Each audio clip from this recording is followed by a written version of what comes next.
जब तुम बाजार में सब्जी खरीद रहे होते हो, तभी तुम्हारे सामने रखी सेलेरी पर अचानक एक लाइन का टेक्स्ट दिखाई देता है, जेड फॉरेस्ट की जड़। तुम अपनी आंखें पूरी ताकत से मलते हो। क्या यह पढ़ाई का स्ट्रेस है? क्या मुझे हल्यूसिनेशन हो रही है? तुम सिर झटकते हो। फिर तुम्हारी नजर पास रखे टमाटरों पर पड़ती है और वहां भी एक टेक्स्ट उभर आता है, चर्बी सोखने वाला फल, इसे सॉल्ट फ्रूट के साथ खाना चाहिए। अरे यार, तुम्हारा हाथ कांपने लगता है और तुम लगभग टमाटर जमीन पर गिरा देते हो। तुरंत तुम चारों तरफ ध्यान से देखने लगते हो। ये क्या पागलपन है? लेकिन आसपास कुछ भी खास नहीं दिखता। भैया, ये कितने का है? 4 युआन 1 पाउंड। क्या? 4 युआन 1 पाउंड इतने खास फल के लिए? मजाक कर रहे हो क्या? बिना सोचे तुम खुद को 2 जोरदार थप्पड़ मार लेते हो। पक्का ये पढ़ाई की थकान है और कुछ नहीं हो सकता। इस पूरे सीन से दुकानदार पूरी तरह हैरान हो जाता है और जल्दी से तुम्हें शांत करने लगता है। बेटा, अगर तुम्हें इसका गूदा पसंद नहीं है तो इतना परेशान होने की जरूरत नहीं। मैं सस्ता लगा देता हूं। सेलेरी और टमाटर खरीदने के बाद तुम पास वाले स्टॉल पर जाकर अंडों का एक डिब्बा लेते हो। इस बार कोई टेक्स्ट दिखाई नहीं देता। तुम लंबी राहत की सांस लेते हो। लगता है सच में अभी थोड़ी देर पहले हेल्यूसिनेशन ही थी। चलो, अब कुछ काले मशरूम भी ले लेता हूं, फिर रात के खाने के लिए सब कुछ हो जाएगा। लेकिन जैसे ही तुम्हारी नजर उन गहरे काले मशरूम पर पड़ती है, तुम्हारे मुंह से अपने आप निकल पड़ता है, दुर्लभ आध्यात्मिक औषधि, डार्कनेस ईयर। आखिर हो क्या रहा है? तुम थोड़ा जिज्ञासु हो जाते हो। क्या ये सच में कोई बहुत महंगी स्पिरिचुअल मेडिसिन है? इसलिए तुम मशरूम उठाकर पूछते हो, ये कितने के हैं? 3 युआन। तुम चुप रह जाते हो। गया काम से, पूरी तरह गया काम से। लगता है पढ़ाई ने मुझे सच में बेवकूफ बना दिया है। अंडे और मशरूम हाथ में लिए तुम घर लौटने के लिए मुड़ते हो। तभी अचानक एक मशीन जैसी नोटिफिकेशन की आवाज गूंजती है। 10 मिनट के अंदर आपने 3 दुर्लभ मटेरियल्स खोज लिए हैं। यह वाकई डराने वाला है। आपको असिस्टेंट की अप्रूवल मिल गई है। यूनिवर्सल एटलस सिस्टम सक्रिय किया जा रहा है। एक्टिवेशन डेट 31 अगस्त 2026। तुम पूरी तरह हैरान हो जाते हो और तुरंत फोन पर तारीख देखते हो। वहां साफ लिखा है 31 अगस्त 2025। ये कैसा बेकार सिस्टम है, जरा भी सही नहीं। और ये यूनिवर्सल एटलस आखिर करता क्या है? लेकिन काफी देर इंतजार करने के बाद भी कुछ नहीं होता। तुम आ भरते हो, शायद मुझे सच में हल्यूसिनेशन हुई थी। आज इतना अजीब सब क्यों हो रहा है? तुम वापस अपने घर पहुंच जाते हो। मोहल्ले की वो बिल्ली जो हमेशा तुम्हारे पीछे लगी रहती है, धूप में आराम से लेटी हुई है। तुम आदत से हाथ बढ़ाते हो और तभी अचानक उस बिल्ली के सिर के ऊपर शब्द दिखाई देते हैं, डीमोनिक स्पेक्ट्रल कैट। तुरंत एक तेज अलार्म बजने लगता है। Alert, alert! पास में एक बेहद खतरनाक लॉर्ड लेवल क्रीचर का पता चला है। कृपया तुरंत यहां से दूर हो जाए। तुम सामने आराम से बैठे उस मोटे से बिल्ली को देखते हो और सोचते हो, ये रोए का गोला डरावना है, इसे तुम टेरिफाइंग कहते हो। फिर तुम उसके सिर पर हाथ फेर देते हो। आज सच में बहुत अजीब चीजें हो रही हैं। इस बार मैं तुम्हें दुलारने वाला नहीं हूं। चलो जाओ, खेलो। जैसे उसने समझ लिया हो, बिल्ली पलटती है और दौड़ते हुए भाग जाती है। तभी सिस्टम की आवाज फिर सुनाई देती है। एक लॉर्ड लेवल क्रीचर के सामने भी लक्ष्य ने अपना शांत दिमाग बनाए रखा। शानदार प्रदर्शन, विशेष फंक्शन अनलॉक किया जा रहा है, एपिक एनालिसिस। तुम गहरी सांस लेते हो और कहते हो, असिस्टेंट, तुमने कहीं घटिया शराब तो नहीं पी रखी? घर लौटकर तुम कहते हो, एपिक एनालिसिस फंक्शन एक्टिवेट करो। सिस्टम जवाब देता है, एनालिसिस सक्रिय किया जा रहा है। वर्तमान एपिक घटना 31 अगस्त 2026 की दोपहर में आसमान एक अजीब काले कोहरे से ढक गया था। एक बिल्ली रास्ता भटक कर यहां आ गई थी। काले कोहरे से भ्रमित होकर वह अपना रास्ता खो बैठी। समय के साथ उस काले कोहरे से निकलने वाली शक्ति उसके शरीर को धीरे धीरे खाती रही और आखिर में उसे डार्कनेस वर्ल्ड की बिल्ली में बदल दिया। एक बेहद डरावना रूप। उसी समय तुम उससे मिले। खतरे के सामने भी तुमने अपना दिमाग शांत रखा और सिर्फ एक डांट से उसे भगा दिया। वाह, सच में कमाल है। ये विवरण पढ़ने के बाद तुम खुद को हंसने से रोक नहीं पाते। हल्की जिज्ञासा भरी हंसी के साथ तुम फिर से वह सब सामान निकालते हो जो तुम बाजार से खरीद कर लाए थे। मुझे फिर से बताओ, ये सब आखिर है क्या? एटलस ऑफ ऑल थिंग्स खुल जाता है। एटलस में 3 मटेरियल कार्ड्स और एक क्रीचर कार्ड दिखाई देते हैं।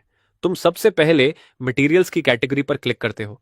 वहां जेड फॉरेस्ट की जड़ थी जो ट्रेनिंग की क्षमता बढ़ाती है, सॉल्ट फ्रूट जो शरीर की ताकत बढ़ाता है, और डार्कनेस ईयर जो अंदरूनी दुष्ट शक्तियों से बचाव करता है।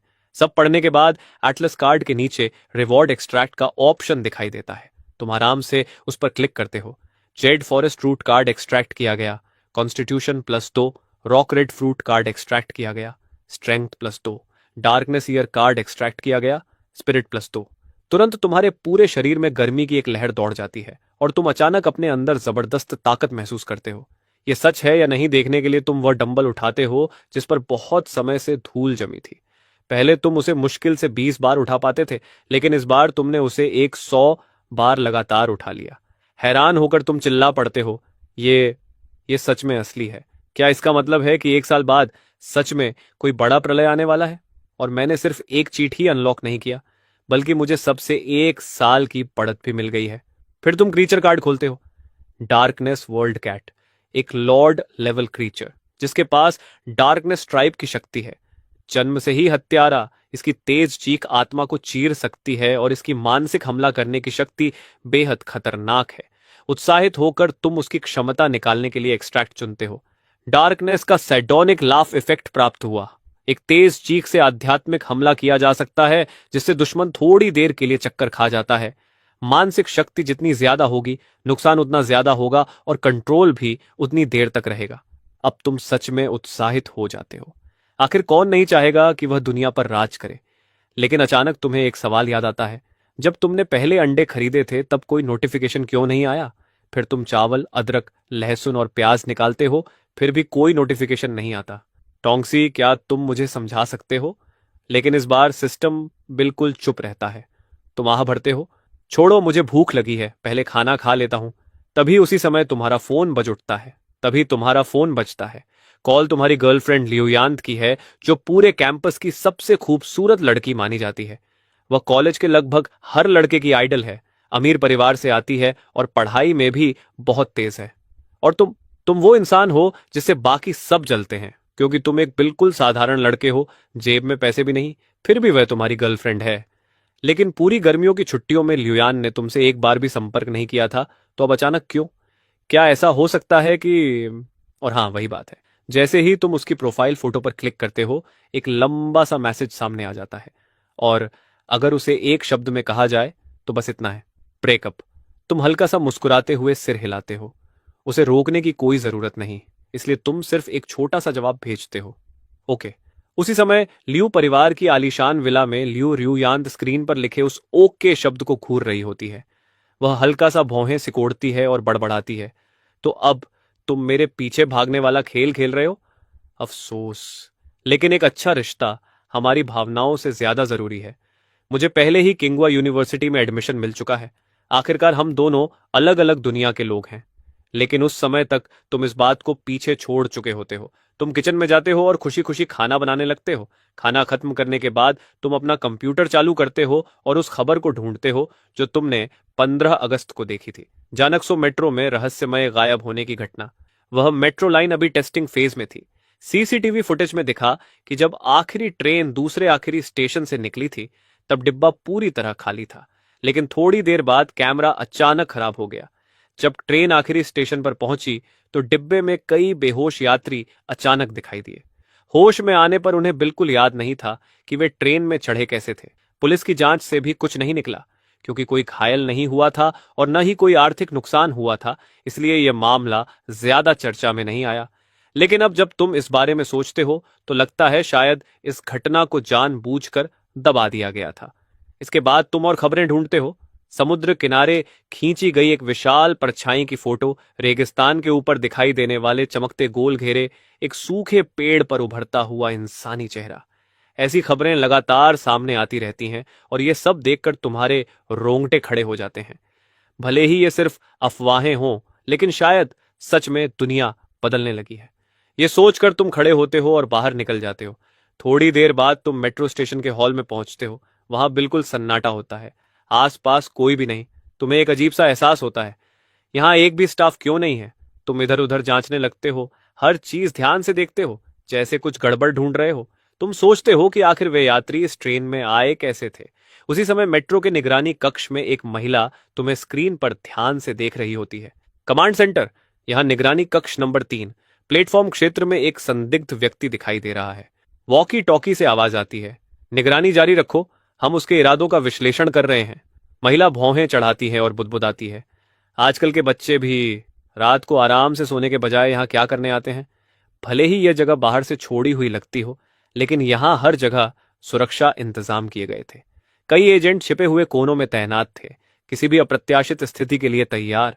इसी बीच तुम धीरे धीरे आखिरी प्लेटफॉर्म की तरफ बढ़ते जाते हो। तभी अचानक सिस्टम की चेतावनी आती है, अलर्ट, सामने काले धुंध की भारी मात्रा पाई गई है, अत्यधिक खतरा, आगे न बढ़े, जीवित बचने की संभावना 0%।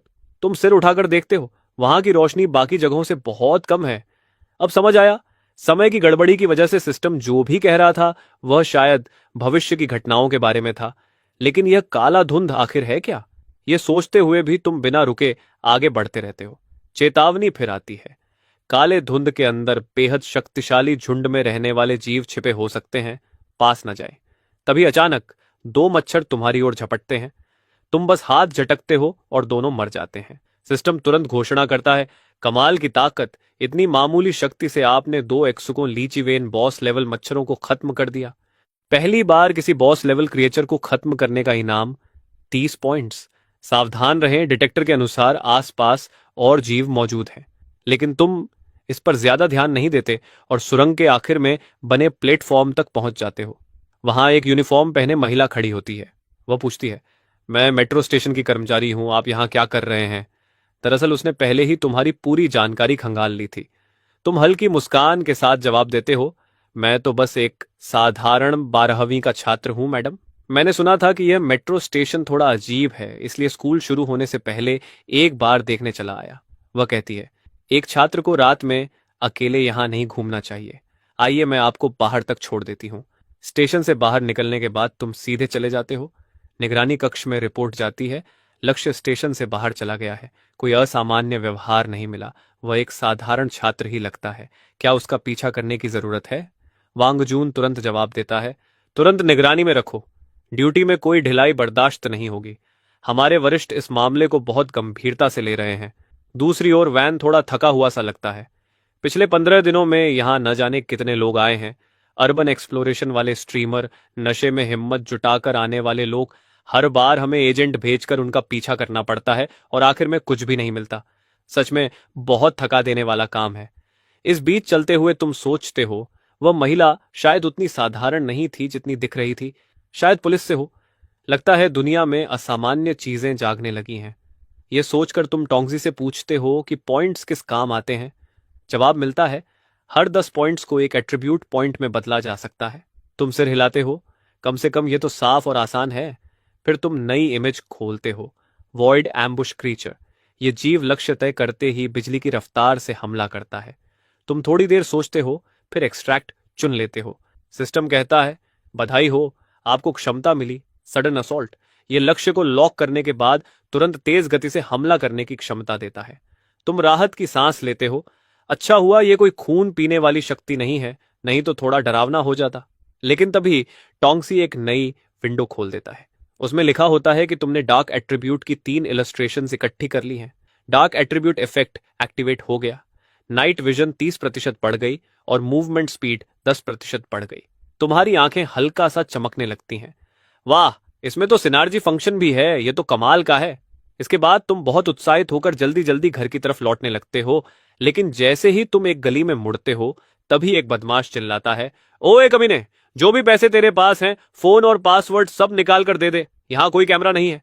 अगर मरना नहीं चाहता तो ज्यादा चालाक बनने की कोशिश मत करना।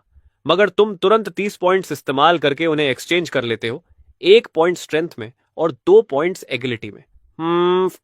बढ़िया, अब इन हरामियों पर थोड़ा प्रैक्टिस से कर लेता हूं। बिना एक शब्द बोले तुम उन पर टूट पड़ते हो। आखिरकार भेड़ों के झुंड में घुसे भेड़िए की तरह तुम पूरी तरह तबाही मचा देते हो। बस कुछ ही मिनटों में तीनों गुंडे जमीन पर पड़े होते हैं। यह दृश्य देखकर दूर से तुम्हारा पीछा कर रहे 2 पुलिस वाले पूरी तरह हैरान रह जाते हैं। हे भगवान, फाइल में तो लिखा था कि यह बस एक साधारण स्टूडेंट है, इसका लेवल तो लगभग एलीट कमांडो के बराबर है। दूसरा भौहें सिकोड़ते हुए कहता है, अच्छा हुआ हम इसका पीछा कर रहे थे, नहीं तो मैं सच में इस लड़के के नाटक में फंस जाता। जल्दी जाओ और रिपोर्ट बनाओ। उधर तुम घर लौटते हुए संतोष से मुस्कुरा रहे होते हो। मेरी मौजूदा ताकत तो सच में डराने वाली है। भले ही यह सिस्टम थोड़ा बेवकूफ सा लगता हो, लेकिन यह बहुत ही इफेक्टिव है। अब तुम्हें सिस्टम की एक बेसिक समझ हो चुकी है। घर के इंग्रेडिएंट्स ने सिस्टम एक्टिवेट नहीं किया था क्योंकि शायद उन्होंने अवेकनिंग की कंडीशन पूरी नहीं की थी। जबकि टोमेटोज, सेलरी और ब्लैक मशरूम्स में पहले ही अवेकनिंग के साइंस दिखने लगे थे। यही बात राइटिंग और यूनिवर्सिटी पर भी लागू होती है। उन सब में भी अवेकनिंग के सिम्टम्स दिखाई दे रहे थे। लगता है अगर मुझे आगे जल्दी स्ट्रांग बनना है तो मुझे उन जगहों पर जाना होगा जहां अनॉमलीज होती हैं। बस यही सही है, जहां भी कोई अजीब घटना होगी मैं वहां पहुंच जाऊंगा। उसी समय एक मजबूत शरीर वाला मिडिल एज्ड आदमी जिसने रेनकोट पहन रखा है अपने आदमियों के साथ उसी गली में पहुंचता है। वह एक बेहद हाई टेक दिखने वाला इंस्ट्रूमेंट निकालता है जिससे नीली रोशनी की एक परत निकलकर पूरी गली को ढक लेती है। कुछ मिनट बाद रोशनी गायब हो जाती है, लेकिन वह मजबूत आदमी भौहें सिकोड़ लेता है। अजीब है, वांगजू आगे बढ़कर पूछता है। सर, क्या आपको कुछ मिला?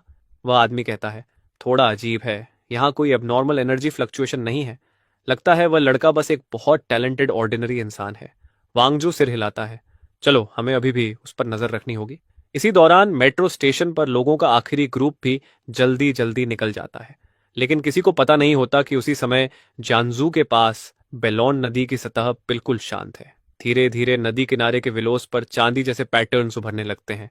उनके नीचे की घास बहुत तेजी से बढ़ने लगती है और आसपास की चींटियां किसी रहस्यमयी ताकत से आकर्षित होकर जमीन पर अजीब अजीब पैटर्न्स बनाने लगती हैं। सब कुछ जैसे इस बात का संकेत दे रहा होता है कि यह दुनिया जल्द ही पूरी तरह बदलने वाली है। अगली सुबह तुम क्लास में जल्दी पहुंच जाते हो। तुम्हारी डेस्क मेट और एक्स गर्लफ्रेंड ल्यूरुयंट पहले से ही वहां मौजूद होती है। पहले जब भी वह तुम्हें देखती थी तो हमेशा हल्की सी मुस्कान देती थी, लेकिन अब वह बिना तुम्हारी तरफ देखे ही मुंह फेर लेती है। तुम्हें तो इससे शांति ही मिलती है। सिर झुकाकर तुम अपने फोन पर पैरानॉर्मल न्यूज स्क्रॉल करने लगते हो। वैसे भी आजकल पढ़ाई पर किसका ध्यान रहता है? स्पिरिचुअल एनर्जी जागने वाली है। ऐसे में स्कूल बुक्स पढ़ते रहना क्या समय की बर्बादी नहीं है?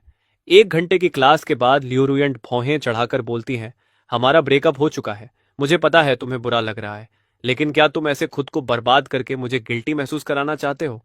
तुम्हारी पढ़ाई तुम्हारी जिम्मेदारी है, इतना इमेच्योर मत बनो। तुम जोर से हंस पड़ते हो। मैडम, अपना भाषण बंद करो। अब मैं अपनी जिंदगी में क्या करता हूं उसका तुमसे कोई लेना देना नहीं है। जैसा तुमने कहा था, हम दोनों अब अलग दुनिया के लोग हैं। इतना कहकर तुम फिर सिर झुका लेते हो और फोन स्क्रॉल करने लगते हो और बड़ी मुश्किल से लंच ब्रेक का इंतजार करते हो। ब्रेक होते ही तुम स्कूल से बाहर भागते हो, खुद भी नहीं जानते क्यों, लेकिन आज तुम्हारा मन बहुत अच्छा है। तुम पास के एक रेस्टोरेंट में जाते हो और स्टीम्ड सी बेस के साथ एक बड़ा बाउल राइस ऑन ऑर्डर करते हो। जैसे ही तुम पहला कौर खाते हो, मछली का मांस बेहद नरम लगता है। वह सच में मुंह में घुल जाता है, लेकिन उसी पल अचानक एक नोटिफिकेशन बजती है। अलर्ट! दूसरे ने एक spiritual creature azure well fish खा ली है। इस मछली के मांस में बहुत शक्तिशाली एनर्जी होती है। दूसरे की मौजूदा ऑर्डिनरी कॉन्स्टिट्यूशन के साथ इसके कारण इम्प्लोजन और मौत का खतरा है। शुभ यात्रा। तुम पूरी तरह हैरान रह जाते हो। क्या ये एक स्पिरिचुअल क्रीचर है, और इतनी स्वादिष्ट भी? तुम फिर एक और कौर खाते हो। ये तो और भी स्वादिष्ट है। इसके बाद तुम क्रीचर इंडेक्स खोलते हो। एज्योर फिश गहरे पानी में रहती है जहां स्पिरिचुअल एनर्जी बहुत अधिक होती है। ये पानी की एसेंस और चाँद की स्पिरिचुअल एनर्जी को एब्जॉर्ब करके जीवित रहती है। इसका फील्ड आत्माओं को शुद्ध करने और घावों को ठीक करने की क्षमता रखता है। ये पढ़कर तुम थोड़ा हैरान हो जाते हो। मुझे उम्मीद नहीं थी कि यह चीज इतनी पवित्र होगी। दिलचस्प। फिर तुम इंडेक्स रिवॉर्ड क्लेम करते हो। Ability obtained, field activated, passive ability, water element के साथ एफिनिटी बढ़ती है जिससे पानी में ज्यादा आसानी से मूव किया जा सकता है। एक्टिव एबिलिटी, फील्ड के अंदर घायल लोगों की विटैलिटी रिस्टोर होती है। रिकवरी की एफिशिएंसी और फील्ड की रेंज स्पिरिचुअल पावर पर निर्भर करती है। तुम मन ही मन सोचते हो, यह सिस्टम सच में बहुत पावरफुल है। क्या यह मुझे एक ऑल राउंड फाइटर बनाना चाहता है? खाना खत्म करने के बाद वेटर तुम्हें बताता है कि यह सी बेस बेलोन नदी से आया है। यह सुनते ही तुम तुरंत वहां की तरफ निकल पड़ते हो, लेकिन काफी देर चलने के बाद भी सिस्टम की तरफ से कोई नोटिफिकेशन नहीं आती। तुम शक करने लगते हो, क्या वेटर ने झूठ बोला था? बिना ध्यान दिए तुम एक स्टोन स्टेले के सामने पहुंच जाते हो जिस पर एक लेजेंड खुदी हुई होती है। कभी इस नदी का नाम बेलोन नहीं था, जब तक कि बेलीन नाम की एक महिला यहां नहीं आई। उसका दिल बहुत अच्छा था। जब भी नदी में बाढ़ आती, वह सबसे पहले लोगों की मदद के लिए आगे आती थी। वह अपने हाथों से पीड़ित लोगों के लिए खिचड़ी बनाती थी और गांव के लोग उससे बहुत प्यार करते थे। लेकिन एक दिन भयंकर बारिश शुरू हो गई। चेंगजो शहर पर एक ऐसी भयानक बाढ़ आई जैसी पहले कभी नहीं देखी गई थी। उफनते हुए पानी ने नदी के दोनों किनारों पर बने घरों को तबाह कर दिया, और जब सभी लोग उम्मीद खोने लगे, तभी एक आकृति दृढ़ संकल्प के साथ आगे बढ़ी। उसने अपने हाथ जोड़कर प्रार्थना की और आसमान से विनती की कि जेंगजो की शांति के बदले उसकी जान ले ली जाए। पता नहीं कितना समय बीत गया। अचानक आसमान में बिजली चमकी और जोरदार गरज के साथ बादल फटने लगे। तभी बादलों के बीच से एक विशाल ड्रैगन प्रकट हुआ। उसने बस अपनी पूंछ हल्के से घुमाई और जमीन पर एक गहरी खाई बन गई। बाढ़ का पानी उसी खाई की ओर मुड़ गया और धीरे धीरे शांत हो गया। लेकिन उसी समय बेलिग्न ऐसे गिर पड़ी जैसे डोर टूट जाने पर कोई पतंग जमीन पर आ गिरती है। विशाल ड्रैगन ने दर्द से भरी एक गर्जना की और उसका शरीर धीरे धीरे पारदर्शी होने लगा। फिर वह अनगिनत रोशनी के कणों में बदलकर नदी के पानी में मिल गया और बेलिग्न की आकृति भी धीरे धीरे धुंधली पड़ते पड़ते पूरी तरह गायब हो गई। उसी दिन से जंगहुई नदी का नाम बदलकर बेलोन नदी रख दिया गया और बेलिग्न की याद में यह पत्थर की स्टेलें खड़ी की गई। यह पढ़कर तुम हल्की सी सांस भरते हो। लगता है इस दुनिया में सच में इतनी नेक और दयालु महिला भी हुई है। जैसे ही तुम स्टेल को पार करते हो, सिस्टम अचानक तुम्हें अलर्ट देता है कि दूसरे के लिए एक अपॉर्चुनिटी मिली है। तुम्हारे पीछे आसमान से ऊर्जा का एक बादल तेजी से गुजरता है। तुमने एक ब्लेसेड लैंड खोज ली है। सीन टाइप की नई एंट्री कोडेक्स में जोड़ दी गई है। तुम्हारा उत्साह तुरंत बढ़ जाता है। लगता है यहां अवेकनिंग के संकेत हैं। अगर ऐसा है तो क्या स्टेल पर लिखी कहानी सच हो सकती है? आखिर इसे स्पिरिचुअल एनर्जी का अवेकनिंग कहा जा रहा है। अगर यह पहले कभी था ही नहीं तो इसे जागरण कैसे कहा जाता? सिस्टम ने कहा कि यह एक ब्लेसेड लैंड है। क्या ऐसा हो सकता है कि ये सोचते हुए तुम जमीन के पास जाते हो, हाथ बढ़ाकर एक शाखा को हल्के से छूते हो। Precious immortal wood discovered, immortal soil पीबो।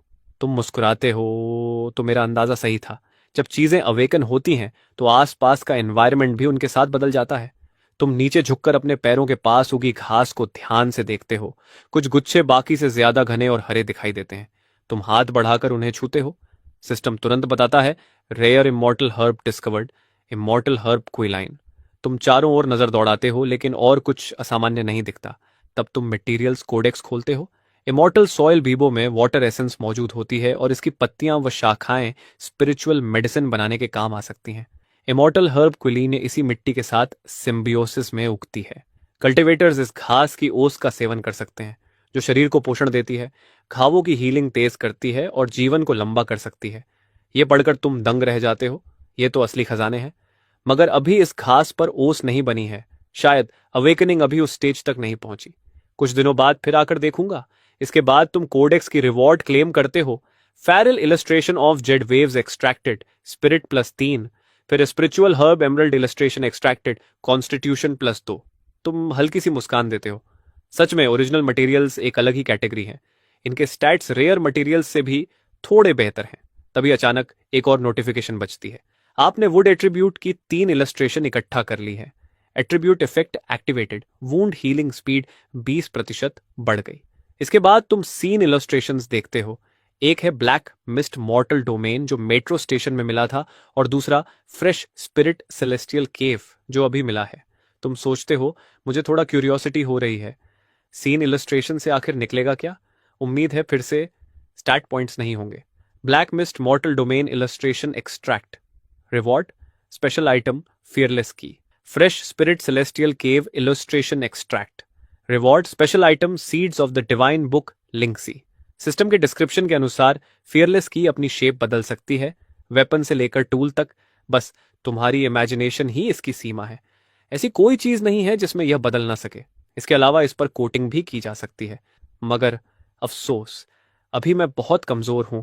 इसे फिलहाल सिर्फ एक बार ही ट्रांसफॉर्म कर सकता हूं। अभी के लिए इसे संभाल कर रखता हूं। इसके इस्तेमाल के बारे में ध्यान से सोचना पड़ेगा। जहां तक सीड का सवाल है, उसे स्पिरिचुअल एनर्जी से नरिश करना होगा, और अभी मेरे पास उसे उगाने की कोई जगह नहीं है। तुम समय देखते हो, पहले ही 13:30 बज चुके हैं। तुम आ भरते हो। स्टूडेंट होना सच में बहुत झंझट वाला है। मुझे स्कूल छोड़ने का कोई तरीका ढूंढना होगा। जब तुम वापस क्लास में पहुंचते हो तो फिर से फोन स्क्रॉल करने लगते हो। ल्यूरियंट अब तुम्हारी तरफ देखने की भी जहमत नहीं उठाती। वह मन ही मन सोचती है, ऐसा आदमी जिसने हार मान ली हो, चाहे कितना भी हैंडसम क्यों ना हो, किसी काम का नहीं। 2 घंटे की क्लास के बाद अचानक क्लासरूम अंधेरा हो जाता है। बाहर बिजली चमकती है और जोरदार गरज के साथ तूफान शुरू हो जाता है। तेज हवाएं और मूसलाधार बारिश सबको डरा देती है। तभी स्कूल का इंटरकॉम बजता है। मौसम के अचानक खराब होने के कारण सभी छात्र अपनी अपनी क्लासरूम में ही रहें, आगे के निर्देश का इंतजार करें। क्लास में कुछ छात्र हैरान हैं, कुछ डर गए हैं, कुछ खिड़की से बाहर देख रहे हैं, लेकिन तुम चुपचाप वहीं बैठे रहते हो, अपने हाथ में उसकी को कसकर पकड़े हुए, कि धीरे धीरे लाल होने लगती है और गर्म भी। तुम्हारे अंदर एक अजीब सा बुरा एहसास उठता है। तभी क्लास टीचर जल्दी जल्दी अंदर आते हैं और कहते हैं, घबराइए मत, अथॉरिटीज ने बताया है कि यह खराब मौसम ज्यादा देर नहीं रहेगा, शांत रहें और निर्देशों का पालन करें। लेकिन तुम्हारे हाथ की और भी ज्यादा गर्म होती जा रही है। अब तुम खुद को रोक नहीं पाते। तुम अचानक खड़े होते हो और क्लासरूम से बाहर दौड़ पड़ते हो। लियुरियानत भौहें सिकोड़ती है। ये क्या कर रहा है? क्या यह जानबूझकर अजीब हरकत करके मेरा ध्यान खींचना चाहता है? तभी किसी छात्र की चीख सुनाई देती है, जल्दी देखो, कोई बेलोन नदी के किनारे लाइव स्ट्रीमिंग कर रहा है। ओ भगवान, ये क्या है? सभी तुरंत स्क्रीन के आसपास इकट्ठा हो जाते हैं। स्क्रीन पर दिखता है कि नदी का पानी किसी अदृश्य ताकत से खिंचकर तेजी से घूम रहा है। पानी का एक विशाल स्तंभ आसमान की ओर उठ रहा है। स्ट्रीमर लुआन की आवाज डर से कांप रही है, दोस्तों, मुझे यहां से निकलना पड़ेगा, यहां बहुत डरावना हो रहा है। तुरंत इंटरनेट यूजर्स पागल हो जाते हैं। नहीं, मत जाओ स्ट्रीमर, यह नजारा जिंदगी में एक बार ही देखने को मिलता है। हाँ हाँ, सब लोग गिफ्ट्स भेजो, देखते हैं यहां कौन सा स्पिरिचुअल मास्टर असेंशन कर रहा है। और तुम जो इन सब से अनजान हो, पहले ही स्कूल से बाहर भाग चुके हो। तुम आसमान की ओर देखते हो। तूफान जिस दिशा में सबसे ज्यादा भयंकर है वह बेलोन नदी की तरफ ही लगता है, इसलिए तुम मूसलाधार बारिश में पूरी ताकत से दौड़ने लगते हो और पता ही नहीं चलता कैसे एक रहस्यमयी औरा तुम्हारे शरीर को घेरने लगती है। धीरे धीरे तुम्हारी दिल की धड़कन, सांसें और कदम एक लय में आने लगते हैं। तभी एक जलती हुई ऊर्जा तुम्हारे शरीर के अंदर घूमने और बहने लगती है। तुम चौंक उठते हो। यही तो स्पिरिचुअल एनर्जी है। सिस्टम की आवाज गूंजती है। यह सच में कमाल है। उसने खुद ही कल्टीवेशन की मेथड समझ ली और आधिकारिक रूप से कल्टीवेशन के रास्ते पर कदम रख दिया। उसका मौजूदा लेवल अब रिनंसिएशन रेल्म के तीसरे स्टेज तक पहुंच चुका है। यह सुनते ही तुम्हारे अंदर जबरदस्त एक्साइटमेंट भर जाती है। जैसे ही तुम एक कल्टीवेटर बनने की दहलीज पार करते हो, तुम्हें महसूस होता है कि तुम पहले से अनगिनत गुना ज्यादा ताकतवर हो चुके हो। कुछ दर्जन मिनट बाद तुम बेलो नदी के किनारे पहुंच जाते हो। तुम्हारी आंखों के सामने नदी से आसमान तक उठती हुई एक विशाल पानी की स्तंभ दिखाई देती है। यहां बारिश और भी तेज है और हवा और भी ज्यादा उग्र होकर चल रही है। तुम्हें हल्के हल्के ऐसा महसूस होता है कि पानी के नीचे कोई विशाल छाया हिल रही है। तभी सिस्टम अलर्ट देता है, सावधान, सामने अत्यधिक खतरा है। ऊर्जा बेहद हिंसक और अव्यवस्थित है। अंदर प्रवेश करते ही मौत निश्चित है। तुरंत पीछे हटो। लेकिन तुम सिस्टम की चेतावनी पर ध्यान नहीं देते। फिर भी तुम्हारे कदम अपने आप आगे बढ़ते जाते हैं। यही दृश्य लूकर के लाइव कैमरा में कैद हो जाता है और लाइव चैट तुरंत फट पड़ता है। हे भगवान, क्या वह आत्महत्या करने जा रहा है? पुलिस को बुलाओ, उसे बचाओ। अरे देखो, वह क्या है? लगता है कोई ड्रैगन है। सचमुच उसी पल नदी की वह विशाल क्रिएचर पानी से बाहर छलांग लगाती है और तुम आखिर उसकी शक्ल साफ साफ देख पाते हो। Epic level creature detected. ले गियाओ। यह बिजली और तूफानों को नियंत्रित करने के लिए जाना जाता है और इसकी प्रकृति बेहद क्रूर है। तुरंत भागो, यह एक बंद गली है। लेकिन तुम्हारी आंखें चमक उठती हैं। एपिक, पहली बार ऐसा कुछ सुन रहा हूं। अगर मैं इसे मार दूं तो रिवॉर्ड जरूर जबरदस्त होगी। तुम उसकी ऑरा महसूस करते हो और समझ जाते हो कि यह अभी अभी जागा हुआ लेग्याओ ताकत में लगभग तुम्हारे बराबर है। यह सोचकर तुम बिना आकार वाली की निकालते हो, जो तुम्हारी इच्छा के अनुसार एक लंबी तलवार में बदल जाती है।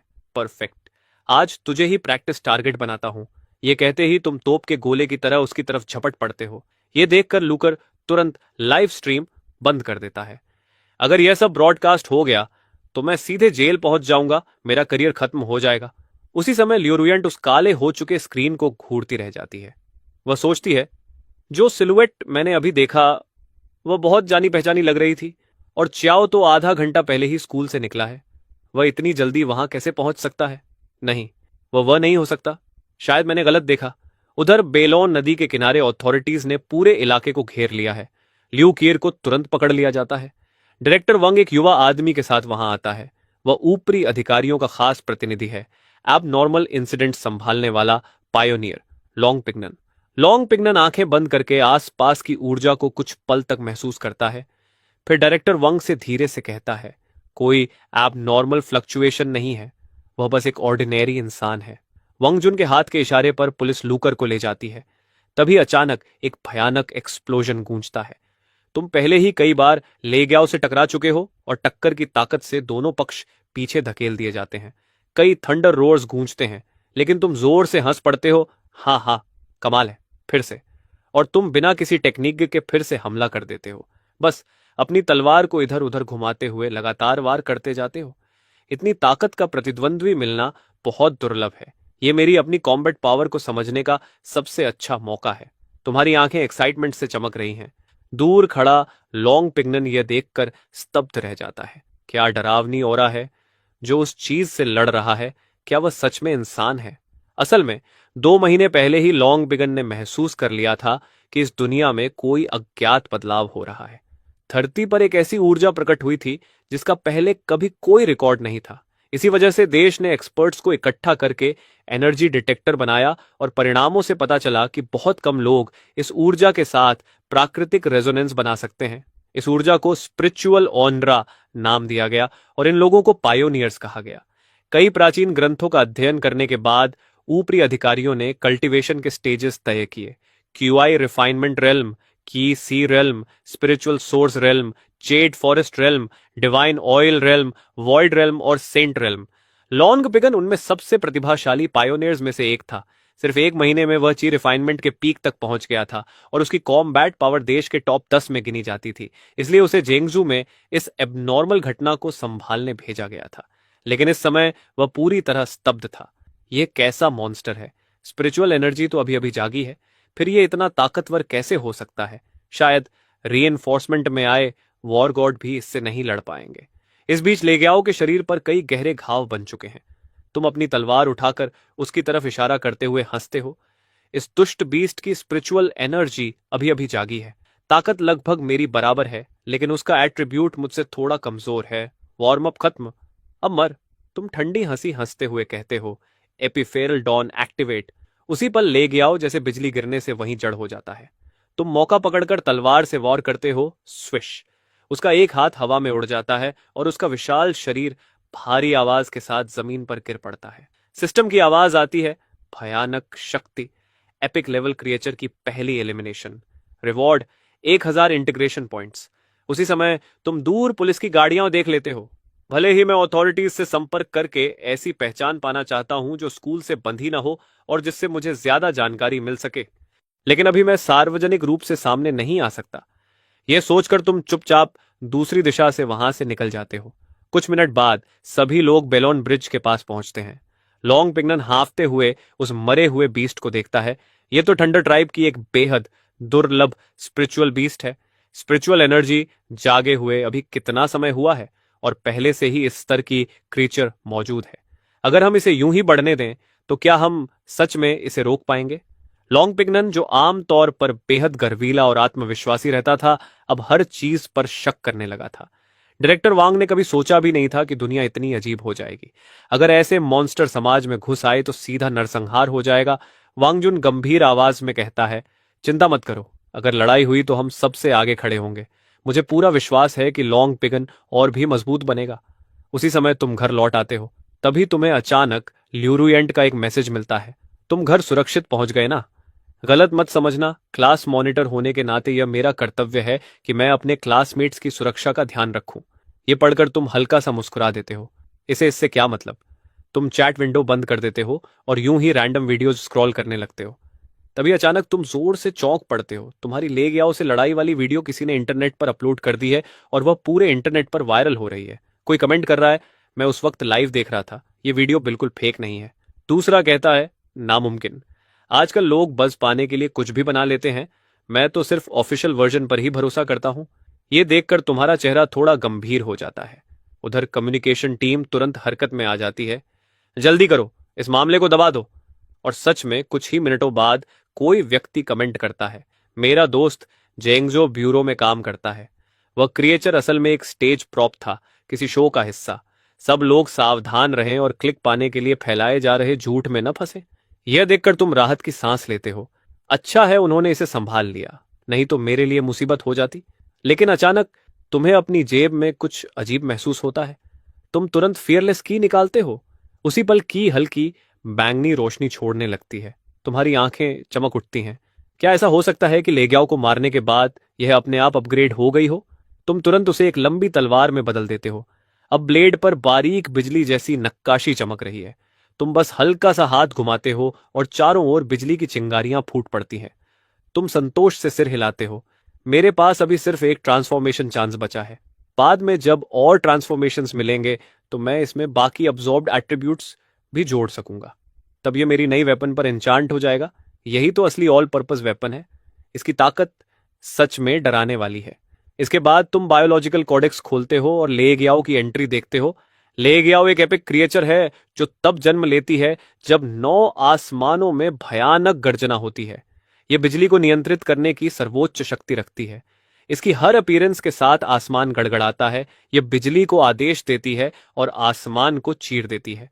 तुम हल्की हंसी के साथ कहते हो, डिस्क्रिप्शन तो शानदार है, लेकिन पहले इसे बड़ा होने का मौका तो मिले। इसके बाद तुम तुरंत इंडेक्स रिवॉर्ड एक्सट्रैक्ट करते हो और एक स्किल हासिल करते हो, हेवनली थंडर लॉ। यह स्किल प्राकृतिक बिजली की शक्ति को बुलाकर क्षेत्र के भीतर दुश्मनों पर लगातार प्रहार करती है। इसकी रेंज, ड्यूरेशन और इंटेंसिटी मेंटल स्ट्रेंथ पर निर्भर करती है। नोट, इस स्किल की एनर्जी कॉस्ट बेहद ज्यादा है। यह पढ़कर तुम खुद को एक हल्की सी थप्पड़ मारते हो। यह सपना नहीं है, मैं सच में थंडर किंग बन गया हूं, एक एपिक लेवल की शक्ति के साथ। कमाल है। तुम्हारे मन में तुरंत एक दृश्य आता है जहां तुम हाथ उठाते हो और हजारों बिजली की धाराएं आसमान से गिरती हैं। उधर ल्यूरुयांट का दिल भारी हो रहा होता है। उसकी सिलुएट, यहां तक कि कपड़े भी मिलते जुलते थे। शायद मुझे उस समय इतनी जल्दी फैसला नहीं लेना चाहिए था। सब एक्सी की वजह से हुआ, गलती मेरी थी। अगली सुबह तुम खुद से सवाल करने लगते हो, अभी तक अथॉरिटीज मुझे ढूंढने क्यों नहीं आई? उनके रिसोर्सेज के साथ तो मुझे ढूंढना मुश्किल नहीं होना चाहिए, या फिर मैं इतना मामूली हूं कि उनका ध्यान ही नहीं गया? दिमाग में ढेर सारे सवाल लिए तुम क्लास में पहुंचते हो। टीचर हमेशा की तरह पढ़ा रहा है और स्टूडेंट्स ऐसे पढ़ रहे हैं जैसे कुछ हुआ ही नहीं।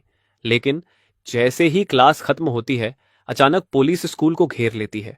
फेंगिनंट, वंगजू और लॉन्ग पिग्नन के साथ प्रिंसिपल के ऑफिस में प्रवेश करता है। टीचर और स्टूडेंट से एक एक करके पूछताछ की जाती है और सवाल हमेशा एक ही होता है, क्या च्याओ ने पिछले 2 महीनों में कोई असामान्य व्यवहार किया? उनकी इन्वेस्टिगेशन के नतीजे भी वही निकलते हैं। कल को छोड़कर बाकी समय च्याओ बिल्कुल सामान्य था। आखिर में तुम्हें बुलाया जाता है। ये लोग बहुत सावधान हैं क्योंकि ऊपर से तुम्हें अननोन स्ट्रेंथ वाला लेकिन बेहद खतरनाक व्यक्ति के रूप में क्लासिफाई किया गया है। फेंगिनेंट सबसे पहले बोलता है, कॉमरेड च्याओ, मेरा नाम युएन कंग है। मैं साउथ ईस्ट रीजन के जिम्मेदार अधिकारियों में से एक हूं। तुम हल्की मुस्कान के साथ कहते हो, नमस्ते, मैं आपकी क्या मदद कर सकता हूं? युएन कांग कहता है, सबसे पहले अकेले ही उस संकट को खत्म करने के लिए आपका धन्यवाद, और अगर आपकी कोई भी मांग हो तो बेझिझक बताइए। तुम सिर हिलाते हो, रिवॉर्ड की बात अभी रहने दीजिए, पहले यह बताइए कि हाई अथॉरिटीज मुझसे क्या चाहते हैं। युआन कांग तुम्हारी ओर देखता है, हम अभी उस दौर में हैं जिसे इमिनेंट रिसर्जेंस एरा कहा जा रहा है। हाई अथॉरिटीज चाहते हैं कि आप हमारे साथ जुड़ जाएं। थोड़ी बातचीत के बाद फैसला होता है कि तुम जांगजू एनॉमली इन्वेस्टिगेशन ब्यूरो के कंसल्टेंट बनोगे और साथ ही स्पेशल एग्जेम्पशन के साथ साउथ ईस्ट मिलिट्री एकेडमी में एडमिशन पाओगे। औपचारिकताएं पूरी होने के बाद युएनकंग तुम्हें स्कूल से बाहर ले जाता है। उसी समय क्लास में टीचर आती है और कहती है, स्टूडेंट्स, मेरे पास एक अच्छी खबर है। हमारी क्लास के च्याओ को स्पेशल एग्जेम्पशन के साथ साउथ ईस्ट मिलिट्री एकेडमी में एडमिशन मिल गया है। यह सुनते ही क्लास में हलचल मच जाती है। मुझे विश्वास नहीं हो रहा। च्याओ तो हमेशा इतना साधारण लगता था, असल में वह इतना ताकतवर है। उस एकेडमी में तो सिफारिश से भी एडमिशन नहीं मिलता और उसे स्पेशल एग्जामिशन मिल गया। अब समझ आया कि क्लास मॉनिटर ने उससे ब्रेकअप क्यों किया। वह तो बिल्कुल शांत रहा। सोच रहा हूं ल्यू अब कैसा महसूस कर रही होगी। उसे जरूर पछतावा हो रहा होगा। ल्यूरियन मन ही मन कहती है, तो तुम ऐसे इंसान हो? अगर पेलॉन ब्रिज पर वह सच में तुम थे तो इतने सालों तक तुमने मुझसे यह क्यों छिपाया? क्या तुम्हें लगा मैं इसके लायक नहीं थी? मैं तुमसे नफरत करती हूं। उसी समय तुम जैंगजू अनॉमली इन्वेस्टिगेशन ब्यूरो पहुंचते हो। वहां तुम एनर्जी आर्ट्स रिसर्च लैबोरेटोरी भी देखते हो और तुम्हें कल्टीवेशन लेवल्स का एक मैनुअल भी दिया जाता है। की, रिफाइनमेंट और वॉइड रेल्म जैसे लेवल्स इस मैनुअल में बहुत विस्तार से बताए गए थे, लेकिन एक सेक्शन सेंट रेल्म अभी भी अननोन के रूप में चिन्हित था। तुम भौहें सिकोड़ लेते हो। हर 3 स्टार्स पर एक छोटा सा ब्रेक थ्रू होता है और हर बड़ा रेल में एक बड़ा चरण होता है। इतनी डिटेल में लिखा है, यह नकली नहीं हो सकता। अब जब मेरे पास सिस्टम है, क्या मैं स्पिरिचुअल ऑरा की पूरी रिसर्जेंस होने से पहले ही सेंट बन सकता हूं? यह सोचकर ही तुम्हें बड़ा कूल महसूस होता है। तभी लॉन्ग पिगनन तुम्हारे पास आता है। आज बस तुम्हें इन्वेस्टिगेशन ब्यूरो से फेमिलियर करवाना था। खुशी है कि अब हम कॉलीग्स बन गए हैं। थोड़ी औपचारिक बातें करने के बाद लॉन्ग पिगन तुम्हें घर तक छोड़ देता है। घर पहुंचते ही तुम्हारे फोन पर एक एसएमएस आता है। तुम्हारे अकाउंट में 10 लाख ट्रांसफर हो चुके हैं। यह हायर अथॉरिटीज की तरफ से है। तुम्हारी आंखें चमक उठती हैं। आखिर इतने सालों बाद मैं करीब वाली अपनी टैक्स से छुटकारा पा गया। सेलिब्रेशन में अच्छा खाना खाने के बाद तुम फिर से कल्टीवेटर मैनुअल निकालते हो। मैं अभी क्यू रिफाइनमेंट के 3 स्टार पर हूं। यहां लिखा है कि 4थे स्टार पर जाने के लिए एक बैरियर पार करना होगा। यह सोचकर तुम पालथी मारकर बैठ जाते हो, आंखें बंद करते हो और कल्टीवेशन स्टेट में जाने की कोशिश करते हो। धीरे धीरे आसपास का माहौल जैसे बदलने लगता है। आसपास की स्पिरिचुअल ऑरा तुम्हारी पुकार महसूस करती हुई तुम्हारी ओर आने लगती है। लेकिन 20 मिनट बाद तुम भौहें चढ़ा लेते हो। आसपास स्पिरिचुअल ऑरा की कंसंट्रेशन बहुत कम है। सिर्फ मेडिटेशन से की रिफाइनमेंट के 4थे स्टार तक पहुंचना, यह तो नामुमकिन जैसा है। अगर मुझे जल्दी प्रोग्रेस करनी है तो ऐसी जगह ढूंढनी होगी जहां स्पिरिचुअल ऑरा ज्यादा हो। तभी तुम्हारे दिमाग में एक और तरीका आता है। तुम अपने पहले से मिले 100 पॉइंट्स को एक्सचेंज करके 10 एट्रीब्यूट पॉइंट्स लेते हो। स्ट्रेंथ +2, कॉन्स्टिट्यूशन +1, एजिलिटी +3, कैरिज्मा +3 और 1 पॉइंट रिजर्व में रख देते हो। तभी सिस्टम की नोटिफिकेशन आती है, दूसरे ने सफलतापूर्वक क्यूआई कंडेंसेशन स्टेज की 3री स्टार पार कर ली है और अब 4थे स्टार पर पहुंच गया है। तुम खुशी से उछल पड़ते हो। यह सच में काम करता है। तुम तुरंत अपनी नई एबिलिटीज को महसूस करने लगते हो। न सिर्फ तुम्हारा शरीर पहले से कहीं ज्यादा मजबूत हो गया है, बल्कि तुम्हारे डांटियन में स्पिरिचुअल ची एक वॉर्टेक्स बनकर घूमने लगी है। मैनुअल के अनुसार ची कंडेंसेशन स्टेज के लेवल 4 से 6 को कंडेंसेशन फेज कहा जाता है। इस फेज में कल्टीवेटर स्पिरिचुअल ची को अपने डेंटियन में कंप्रेस करके एक वॉर्टेक्स बना सकता है। यह बिल्कुल वही है। मैनुअल सच में रिलायबल है। इन्वेस्टिगेशन ब्यूरो सच में कमाल का है। फिर तुम अपना स्टैट पैनल खोलते हो। स्टेज की कंडेंसेशन 4th स्टार। सभी stats 10 points. Skills infernal green, shadow assault, Marsh field, heavenly thunder law. Overall evaluation सभी क्षेत्रों में कमजोर। मुर्गी को बांधने जितनी भी ताकत नहीं। Conclusion blue AI. तुम झल्लाकर बोलते हो, बेवकूफ सिस्टम। ब्लू एआई, मेरी आंखों के सामने मैं अब बहुत ताकतवर हूं। उसी समय ल्यू रूयन और ल्यू कियर मिलती हैं। कजन, सुना है तुम्हें कल यूनिवर्सिटी में डायरेक्ट एडमिशन मिल गया। बधाई। लियो रूयन तुरंत पूछती है, कल लाइव बंद होने के बाद आखिर हुआ क्या था? मैं तुमसे कांटेक्ट नहीं कर पा रही थी, मैं बहुत वरीड थी। ल्यूकेट तुरंत आसपास सस्पिशियस नजरों से देखती है और धीरे से ल्यू रूयन के कान में कहती है, असल में जो हुआ वह लाइव में दिखे से कहीं ज्यादा जटिल था। यह दुनिया शायद उतनी सिंपल नहीं है जितनी दिखती है। लियो रोयान कुछ पल के लिए चुप रह जाती है, फिर पूछती है, कसिन, कल व्हाइट ड्रैगन ब्रिज में जो व्यक्ति अंदर गया था उसका क्या हुआ? ल्यूकीर का चेहरा अचानक गंभीर हो जाता है। उसके बारे में सवाल मत पूछो, बस इतना जान लो कि वह शायद तुम्हारी उम्र का ही है, लेकिन हम और वह बिल्कुल अलग दुनिया के लोग हैं। यह टॉप सीक्रेट है। लियू कीर से अलग होने के बाद लियू रोयान उदास होकर घर लौटती है। क्या वह सच में इतना असाधारण है? अचानक उसे पछतावा होने लगता है, जैसे किसी अदृश्य ताकत से प्रेरित होकर वह तुम्हें मैसेज भेज देती है, तुम वहां हो। तुम मैसेज देखते हो और हंसते हो, अकेला कोई क्लाउन ही इसका जवाब देगा। तभी लॉन्ग बिगन तुम्हें कांटेक्ट करता है, चियाओ जल्दी इन्वेस्टिगेशन ब्यूरो आओ, मेट्रो केस में नया डेवलपमेंट हुआ है। तुम भौहें सिकोड़ते हो। तो मेट्रो केस सच में इतना सिंपल नहीं था जैसा मैंने सोचा था। ब्यूरो पहले से इसकी जांच कर रहा है। तुम तुरंत ब्यूरो पहुंचते हो। वांगजू और लॉन्ग पिगन तुम्हें एक heavily guarded special hospital room के सामने ले जाते हैं। अंदर 3 लोग पड़े हैं और दर्द से उनका चेहरा विकृत हो रहा है। वांगजू कहता है, ये वही पैसेंजर्स हैं जो मेट्रो में अचानक प्रकट हुए थे। उनके शरीर में हो रहे बदलाव साफ दिखाई दे रहे हैं। उनके शरीर से एक अजीब सी ऑरा निकल रही है। यह मुझे बहुत असहज कर रही है। लेकिन तुम लॉन्ग पिगनन से भी ज्यादा ताकतवर हो, इसलिए तुम्हें यह और साफ महसूस होता है। तुम्हारी नजर में उन लोगों के चारों ओर काले धुएं जैसी लहरें लिपटी हुई हैं। यह दृश्य तुम्हें टूजन के गोस्ट कैट डीमन और वॉइड ट्रेन की घटना की याद दिलाता है। यह ब्लैक मिस्ट एनवायरनमेंट और जीवित प्राणियों दोनों को प्रभावित कर सकती है, तो इंसानों को भी कर सकती है। यह सोचकर तुम वांगजू से कहते हो, दरवाजा खोलो, मुझे अंदर जाकर देखना होगा। वांगजू झिझकता है। यह थोड़ा खतरनाक हो सकता है।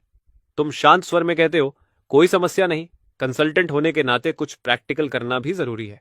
अगर मैं भी इसे संभाल नहीं सका तो क्या आपको लगता है कोई और कर पाएगा? वांगजू कुछ पल सोचता है और फिर सिर हिलाकर मान जाता है। कमरे में प्रवेश करने के बाद तुम उस व्यक्ति के पास जाते हो जिसके आसपास ब्लैक ऑरा सबसे ज्यादा है।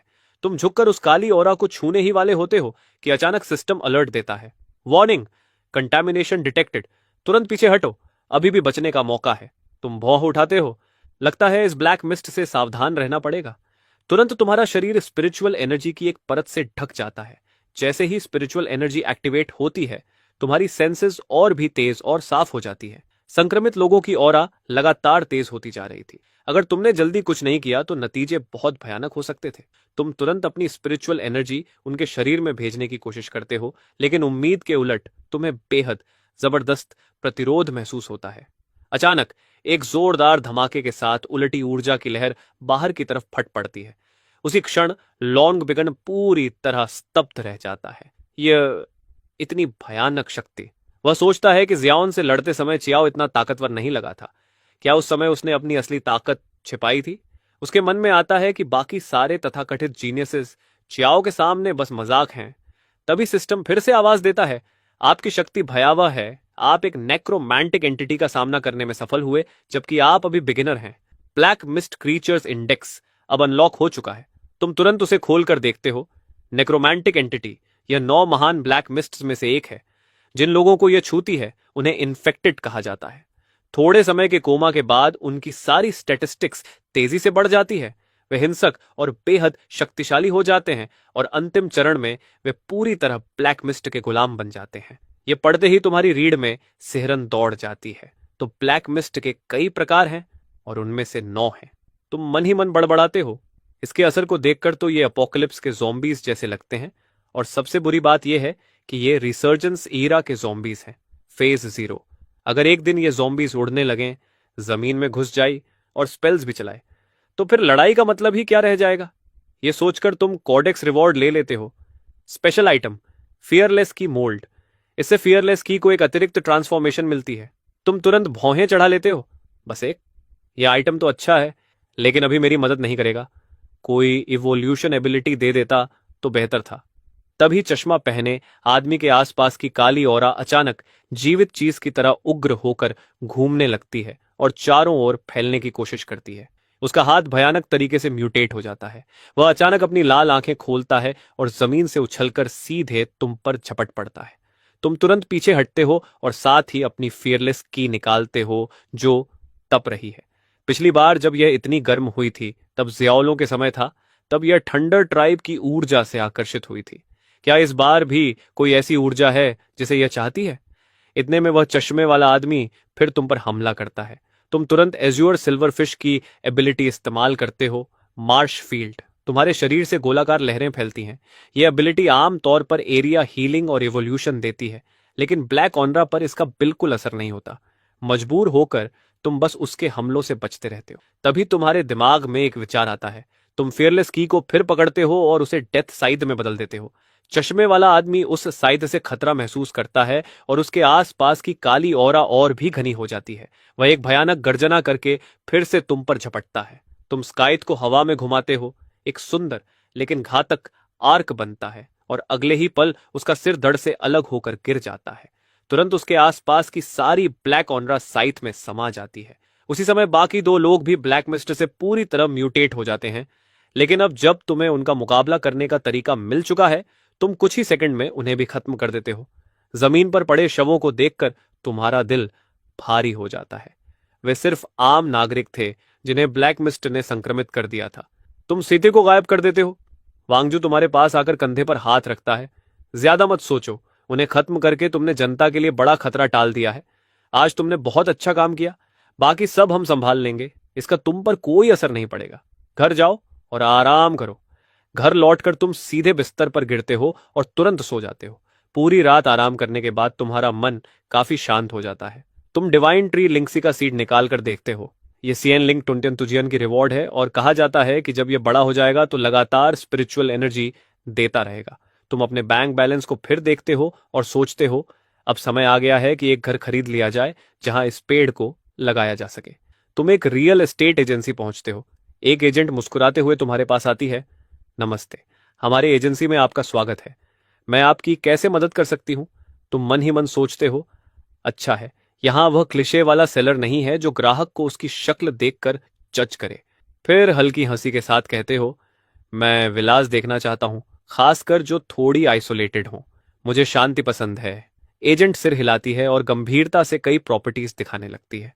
सब सुनने के बाद तुम एक आइसोलेटेड विला की तरफ इशारा करके कहते हो, मुझे यही चाहिए। एजेंट चौंक जाती है। उसने तो बस प्रोफेशनलिज्म में सब दिखाया था। उसे उम्मीद ही नहीं थी कि कोई सच में विला खरीद लेगा। उत्साहित आवाज में वह कहती है, सर, इस विला की कुल कीमत 3,90,00,000 है। हमारे पास कई पेमेंट ऑप्शंस। तुम तुरंत अपनी बैंक कार्ड निकालकर उसे रोक देते हो। पूरा पेमेंट यही है, कॉन्ट्रैक्ट तैयार कीजिए। मिस जू, वह सेल्स वुमन खुशी से झूम उठती है। इसने सच में खरीद लिया। यह आज का सबसे हैंडसम ग्राहक है। उसी समय लियो रुयन भी उसी एजेंसी में आती है। दूर से तुम्हारी परिचित सिलुएट देखकर वह वहीं ठिठक जाती है। क्या संयोग है, यह सच में वही है?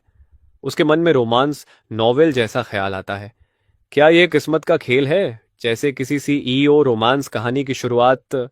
जैसे ही तुम वहां से मुड़कर चले जाते हो, लियो रुयान तुरंत सेल्स वुमन से पूछती है, अभी जो क्लाइंट था उसकी इंफॉर्मेशन दे सकती है? सेल्स वुमन मना कर देती है। माफ कीजिए, हमारे ग्राहकों की जानकारी गोपनीय होती है। लियो रुयन कहती है, बस थोड़ा सा हिंट दे दीजिए, मैं तुरंत यहां एक अपार्टमेंट कैश में खरीद लूंगी। लेकिन इस सब से अनजान तुम घर लौट चुके होते हो। तभी लियो रुयान तुम्हें मैसेज भेजती है, चाओ, क्या हमारे बीच कोई गलतफहमी है? क्या हम मिलकर बात कर सकते हैं? तुम हंसते हुए सोचते हो, बकवास, मैं तो राजा बनने वाला हूं। औरतें सिर्फ मेरी तलवार निकालने की रफ्तार धीमी करती है। अगले दिन तुम सेल्स वुमन के साथ विला देखने जाते हो। जैसे ही वह चली जाती है, तुम तुरंत अपनी स्पिरिचुअल एनर्जी से पूरे इलाके को स्कैन करने लगते हो। थोड़ी ही देर में तुम्हें एक ऐसी जगह मिलती है जिसका फेंग शुई बेहद शानदार है, बिल्कुल किसी बड़े चू मास्टर की पसंद जैसी। तुम वहीं डिवाइन ट्री लिंक्सी का सीड लगा देते हो। उसे लगाने के बाद तुम सोचते हो, देखते हैं यह चीज कब उगेगी। शायद मुझे कहीं और जाकर थोड़ा एडवेंचर करना चाहिए। तभी तुम्हें परसों नाश्ते के समय सुनी हुई दो बुजुर्गों की बातें याद आती हैं। मेरा भतीजा जंजू के पश्चिम की पुरानी जंगल में मुर्गियां पालता है। इन दिनों रात होते ही जंगल में अजीब सी रोशनियां तैरने लगती हैं। कभी कभी लाल आंखों की जोड़ी अंधेरे में दिखाई देती है और फिर गायब हो जाती है। मुर्गियां इतनी डर गई हैं कि अब सुबह भी बांग नहीं देती। उस समय तुमने इन बातों पर ध्यान नहीं दिया था, लेकिन अब सोचने पर तुम्हें लगता है कि वेस्ट ओल्ड फॉरेस्ट में अवेकनिंग के संकेत हो सकते हैं। ये सोचकर तुम तुरंत निकल पड़ते हो और पलक झपकते ही जंगल में पहुंच जाते हो। जंगल में कदम रखते ही तुम्हें एक अजीब एनर्जी फ्लक्चुएशन महसूस होती है। ध्यान से देखने पर तुम्हें जमीन पर एक ऐसी व्यवस्था दिखती है जो किसी मैजिकल फॉर्मेशन जैसी लगती है। आसपास की हल्की स्पिरिचुअल एनर्जी अपने आप उस फॉर्मेशन के केंद्र की ओर खींच रही होती है। तुम हैरान होकर कहते हो, ये क्या चीज है? ये तो सच में स्पिरिचुअल एनर्जी को कंसंट्रेट कर रही है। लगता है ये कोई आर्टिफिशियल फॉर्मेशन है। जैसे ही तुम उसे छूने के लिए हाथ बढ़ाते हो, पीछे से अचानक एक गुस्से भरी आवाज आती है। झाड़ियों से एक युवक और एक युवती बाहर आते हैं। युवती भौहें सिकोड़कर कहती है, हमारी चीजों को मत छुओ, हमने अभी अभी इन्हें लगाया है, तुरंत यहां से चले जाओ। तुम शांत स्वर में कहते हो, मैं तो बस देख रहा था, यह तुम्हारा घर नहीं है कि मुझे भगा रही हो। तुम्हें क्या अधिकार है? यह सुनकर युवक गुस्से में आ जाता है। अगर अभी नहीं गए तो बाद में मत कहना कि हमने चेतावनी नहीं दी। तुम हल्की हंसी छोड़ते हो, जाना तो मैं भी चाहता हूं, लेकिन पहले यह देखना चाहता हूं कि तुम तीन लोग पत्थरों से खेलकर स्पिरिचुअल एनर्जी कैसे पैदा कर लेते हो। यह सुनते ही दोनों के चेहरे का रंग बदल जाता है। उनकी आंखों में साफ अविश्वास झलकता है। तभी पीछे से एक गहरी सांस की आवाज आती है और एक बूढ़ा आदमी जो टॉयस्ट रॉब पहने होता है, धीरे धीरे पेड़ों के बीच से बाहर आता है। असल में तुम पहले ही समझ चुके थे कि ये तीनों बस शुरुआती स्तर के कल्टीवेटर्स हैं। बूढ़े टाओइस्ट को देखते ही दोनों युवा आदर से पीछे हट जाते हैं। लेकिन आश्चर्य की बात यह होती है कि वह बूढ़ा टॉइस्ट हाथ जोड़कर तुम्हें गहरा प्रणाम करता है। यह देखकर दोनों शिष्य दंग रह जाते हैं। उनका मास्टर जी कल्चरेशन में निपुण है और अकेले ही उन्हें हरा सकता है। फिर वह इस लड़के के सामने इतना सम्मान क्यों दिखा रहा है? बूढ़ा टॉइस्ट मन ही मन सोचता है, मैं इस व्यक्ति की गहराई समझ नहीं पा रहा, बेहतर है विनम्र ही रहूं। तुम भी हाथ जोड़कर उसे प्रणाम करते हो और पूछते हो, अब क्या आप मुझे बता सकते हैं कि यह चीज क्या है? तुम्हारी बात खत्म भी नहीं होती कि युवती बीच में बोल पड़ती है, हम तुम्हें क्यों बताएं। बूढ़ा टाओइस्ट तुरंत उसे डांट देता है, चियाओ ये बदतमीजी मत करो। चियाओ ये गुस्से में पीछे हटती है और अपने साथी से धीरे से कहती है, भले ही वह भी पाइनियर हो, हमें इतना झुकने की जरूरत नहीं है। हम 3 हैं और वह अकेला। युवक भी सिर हिलाता है, सही कहा। पता नहीं मास्टर क्या सोच रहे हैं। बूढ़ा टाओइस्ट तुम्हारी ओर देखकर कहता है, मेरी शिष्या ने बदतमीजी की, कृपया बुरा मत मानिए। लेकिन क्या मैं आपसे एक सवाल पूछ सकता हूं? आपका वर्तमान कल्टीवेशन लेवल क्या है? तुम भौहें सिकोड़ते हो, तुरंत अपनी लाइटनिंग वाली लंबी तलवार निकालते हो और बस हाथ का हल्का सा वार करते हो। अगले ही पल जमीन पर एक गहरी दरार बन जाती है। यह शक्ति देखकर वहां मौजूद सभी लोग सांस रोक लेते हैं। बूढ़ा टॉइस्ट भी स्तब्ध रह जाता है। इस व्यक्ति की शक्ति सच में डरावनी है। तुम शांत आवाज में कहते हो, अब शायद आप बता सकते हैं कि यह चीज क्या है। बूढ़ा टॉइस्ट खुद को संभाल कर जवाब देता है, यह जायंट स्प्रिट फॉर्मेशन है। इसका तरीका मेरे परिवार में पीढ़ियों से चले आ रहे एक टॉइस्ट बुक से आया है।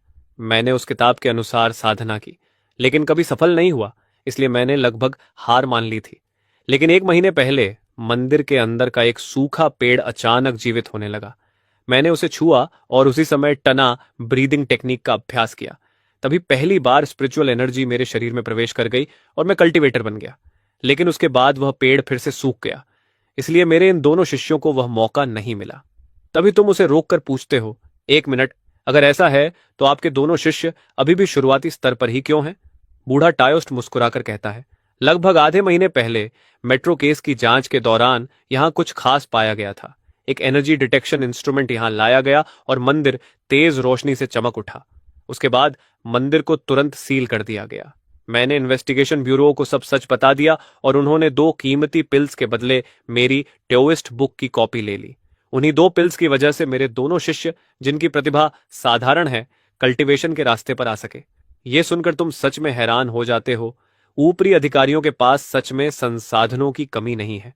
ऐसी पिल जो आम इंसान को स्पिरिचुअल एनर्जी महसूस करने दे, यह तो अनमोल खजाना है।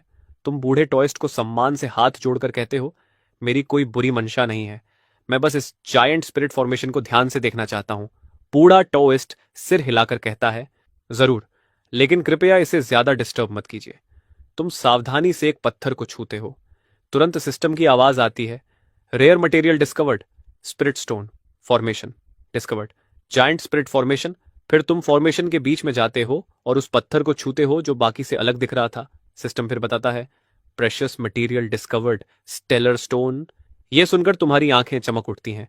एक ही बार में तुम्हारे कोडेक्स में 3 नई एंट्रीज जुड़ गई हैं और उनमें से एक प्रेशियस आइटम भी है। यह सोचकर तुम तुरंत कोडेक्स खोलकर देखने लगते हो। स्पिरिट स्टोन ये एक आवश्यक माध्यम है जिसका उपयोग कल्टीवेटर्स स्पिरिचुअल एनर्जी को रिफाइन करने और अपने कल्टीवेशन लेवल को बढ़ाने के लिए करते हैं। स्टेलर स्टोन ये एक उल्का पिंड से बनी हुई पत्थर है जिसमें तारों की शक्ति समाई होती है। यह न केवल कल्टीवेशन की एफिशिएंसी को बहुत बढ़ा देती है, बल्कि हाई लेवल मैजिकल आर्टिफैक्ट्स और स्पिरिचुअल ट्रेजर्स बनाने के लिए भी एक महत्वपूर्ण मटेरियल है। जायंट स्पिरिट फॉर्मेशन ये एक बेसिक कल्टीवेशन फॉर्मेशन है जो प्रकृति की स्पिरिचुअल एनर्जी को खींचकर एक ऐसा स्थान बनाती है जहां एनर्जी बहुत अधिक कंसंट्रेटेड हो जाती है। उसी समय बूढ़ा टाओइस्ट तुम्हें गहरी सोच में डूबा हुआ देखता है और मन ही मन सोचता है, उम्मीद है कि यह मुझे मारकर सब कुछ लूटने का इरादा नहीं रखता। नहीं, वह ऐसा नहीं करेगा। आखिर मैंने टॉइस्ट बुक इन्वेस्टिगेशन ब्यूरो को सौंप दी है, मेरे पास कुछ प्रोटेक्शन तो है। लेकिन उसे क्या पता कि तुम तो बस सिस्टम के कॉडेक्स रिवॉर्ड्स एक्सट्रैक्ट कर रहे हो। सिस्टम तुरंत बताता है, index extraction type 0, strength +2, stellar index extraction strength +3। अगले ही पल तुम्हारी स्ट्रेंथ 10 से सीधे 15 पॉइंट्स तक पहुंच जाती है और तुम्हारी ताकत अचानक बहुत बढ़ जाती है। तभी सिस्टम की एक और नोटिफिकेशन आती है, 3 एनर्जी एट्रीब्यूट पाथ्स एक्टिवेट हो चुके हैं। Energy attribute path effect activated. दूसरे ने एनर्जी पाथ पर 1% एनलाइटनमेंट प्राप्त कर लिया है। अब किए गए डैमेज का 1% सीधे टारगेट की डिफेंस को इग्नोर करेगा। यह सुनकर तुम दंग रह जाते हो, अरे वाह, यह तो प्योर डैमेज है। सच में जैकपॉट लग गया। अब जब तुम उस बूढ़े टॉइस्ट को देखते हो तो तुम्हारी आंखों में एक निखांदे एक नई चमक आ जाती है। तुम मन ही मन सोचते हो, यह बूढ़ा तो सच में ब्लेसिंग है। उधर बूढ़ा टॉइस्ट तुम्हारी नजर देखकर घबरा जाता है। उम्मीद है यह नजर मेरे लिए नहीं है, मैं इन सब चीजों के लिए बहुत बूढ़ा हूं। आखिर यह सोच क्या रहा है? तभी तुम उसकी सोच को तोड़ते हुए पूछते हो, आपने जायंट स्पिरिट फॉर्मेशन यहां क्यों लगाई? इसे सीधे किन्सन टेम्पल में लगाना आसान नहीं होता, बूढ़ा टॉइस्ट जवाब देता है। असल में हम सांप को बिल से बाहर निकालने की कोशिश कर रहे हैं। कल रात आधी रात को एक बुजुर्ग दंपत्ति मंदिर आए। बूढ़ी औरत ने बताया कि उसका भतीजा गायब हो गया है और जिन मुर्गियों को वह पालता था वे सभी सातों छिद्रों से खून बहते हुए मर गईं। वे उसे ढूंढने जंगल के अंदर गए थे, लेकिन थोड़ी ही दूर जाने पर उन्हें अजीब आवाजें सुनाई दी, कभी हंसी, कभी रोने की आवाज। डरकर वे तुरंत मंदिर भागे और मुझसे मदद मांगी। इसलिए हमने यहाँ जायंट स्पिरिट फॉर्मेशन लगाई है ताकि उस चीज को बाहर निकाल सकें। यह सुनते ही तुम्हें तुरंत वही अफवाहें याद आ जाती हैं जो तुमने सुनी थी। लगता है सच में यहां कुछ हुआ है। बूढ़ा टायोस्ट आगे कहता है, आज सुबह मैंने यह मामला इन्वेस्टिगेशन ब्यूरो को भी बता दिया है। जल्दी ही स्पिरिचुअल ओनरा एसोसिएशन के लोग हमारी मदद के लिए पहुंचने वाले हैं। तुम मुस्कुराते हो तो फिर हम सब मिलकर इंतजार करते हैं। मैं भी देखना चाहता हूं कि वेस्ट ओल्ड फॉरेस्ट में आखिर क्या छिपा है। इसके बाद बूढ़ा टाओइस्ट और उसके दोनों शिष्य पालथी मारकर ध्यान लगाने लगते हैं। उधर तुम फोन निकालकर गेम खेलने लगते हो, लेकिन खेल खत्म भी नहीं हुआ था कि अचानक तुम्हें महसूस होता है कि बूढ़े टॉइस्ट के शरीर के चारों ओर एक शक्तिशाली स्पिरिचुअल ऑनरा फैलने लगी है। तुम हैरान होकर सोचते हो, इसने अभी अभी की मास्टरी के दूसरे लेवल को ब्रेक थ्रू कर लिया। यह बूढ़ा कोई साधारण व्यक्ति नहीं है। ब्रेक थ्रू के बाद वह उठता है और तुम्हें प्रणाम करता है। सर, आपके मार्गदर्शन से मुझे बहुत ज्ञान मिला। आपकी वजह से ही मैं ची मास्टरी के दूसरे स्तर तक पहुंच पाया। तुम हाथ हिलाकर कहते हो, मास्टर, इतना विनम्र मत बनिए। यह आपके कठिन अभ्यास का फल है, इसमें मेरा कोई योगदान नहीं। तभी दूर से 3 आकृतियां दिखाई देती हैं। उनमें से एक आगे बढ़कर कहता है, मेरा नाम च्याओ है। मैं स्पिरिचुअल ओरा एसोसिएशन की टीम का लीडर हूं और इस मिशन के लिए भेजा गया हूं। मास्टर, चलिए अब चलते हैं। रात का इंतजार करना ठीक नहीं होगा।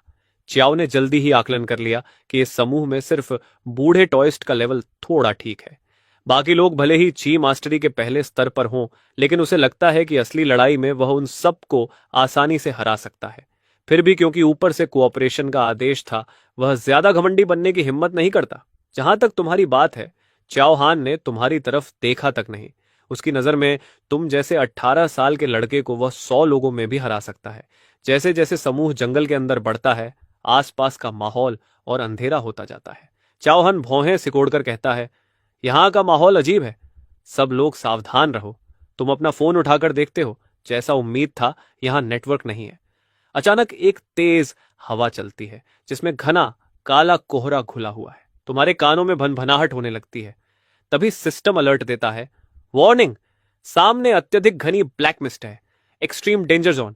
किसी भी हालत में आगे मत बढ़ो। Survival rate 0। तुम कुछ पल के लिए हैरान रह जाते हो। ऐसा डेथ वार्निंग पहले भी मेट्रो स्टेशन में आया था और आखिर में वह तो बस मच्छर निकले। तुम सोचते हो, देखते हैं इस बार ब्लैक मिस्ट किस प्रकार की है, 9 बड़ी श्रेणियों में से कौन सी। तभी अचानक उस धुंध के अंदर से एक तीखी चीख सुनाई देती है। च्याओ हन घबराकर आगे इशारा करता है। वह क्या चीज है? धुंध के भीतर से कई धुंधली काली परछाइयां तेजी से उनकी ओर बढ़ती हैं। सब तुरंत कॉम्बैट पोजीशन में आ जाते हैं। कुछ ही सेकंड में वे परछाइयां उनके ऊपर आ पहुंचती हैं। च्याओ हान चिल्लाता है, ये तो चमगादड़ हैं। इतना कहते ही उसके शरीर से पीली रोशनी फूटती है और वह बिजली की तरह तेज मुक्का मारता है। सबसे आगे वाली राक्षसी चमगादड़ उसी पल मर जाती है। तुम चुपचाप हस्तक्षेप करने का विचार छोड़ देते हो और मन ही मन सोचते हो, इस च्याओ हान की टेक्निक काफी दिलचस्प है। उसी समय बूढ़ा टाओइस्ट भी हरकत में आ जाता है। उसकी लकड़ी की तलवार हवा में घूमती है और च्याओ हान के हमले के साथ तालमेल बनाकर कुछ ही पलों में बाकी चमगादड़ों को भी खत्म कर देती है।